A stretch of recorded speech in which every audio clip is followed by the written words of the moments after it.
and we can go to the first school. We have a young boy reading the Bible for us today. We have young Seth Project who doing the Bible reading for us from Genesis chapter 40, verses 1 to 15. Seth, are you there? Come, Seth.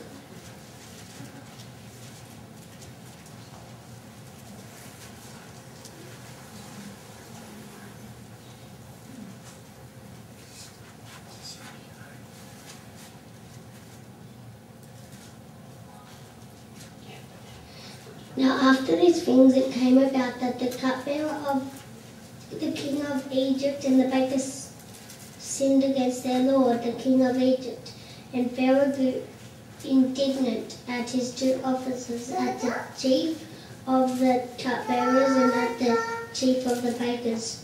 So they committed them to the jail of the house of the chief of the bodyguard, to the prison house, the place where Joseph was a prisoner.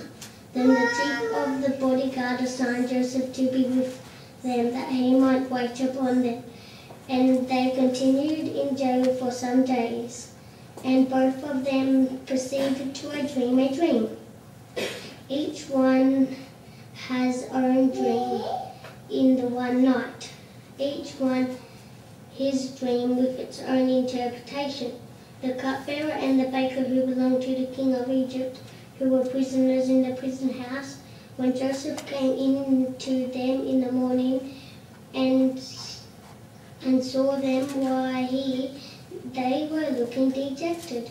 And he began to inquire of officers of Pharaoh who were with him in the jail of his master's house, saying, "For what reason are your faces gloomy today?" At this they said to him, "We have dreamed a dream, and there is no interpreter with us." So Joseph said to them, "Do not interpretations belong to God? Relate it to me, please."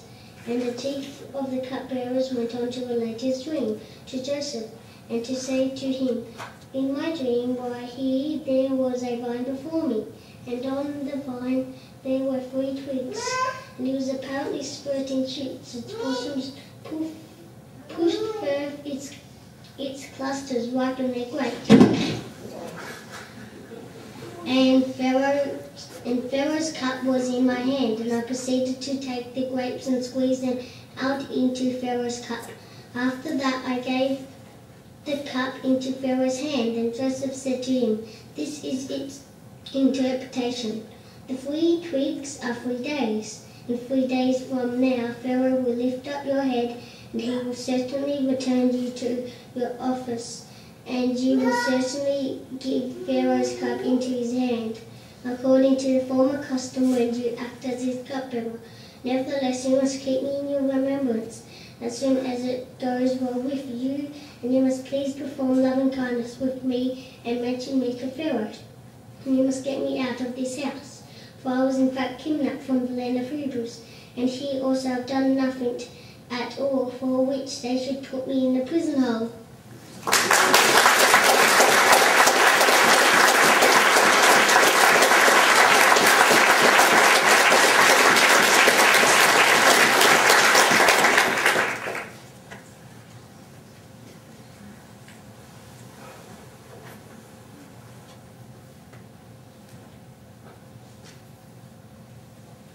Well, Seth, well done. I'm sure your parents are holding the breath and they're very proud of you. We all in the kingdom hall are proud of you. Seth, you've done a good job. And I'm sure Jehovah from heaven is smiling at you, Seth. You know, you were 7 years old, isn't it? I heard your father gave the first talk when he was 8. So you've done a little bit better. Seth, you were brave. You read very clearly. There was clarity. The pronunciation was fantastic, isn't it? For a 7-year-old. And you had a little bit of modulation too, right? And you sang stress certain part. I enjoyed your reading, Seth. We're very proud of you. You did very well. Shall we give you another clap?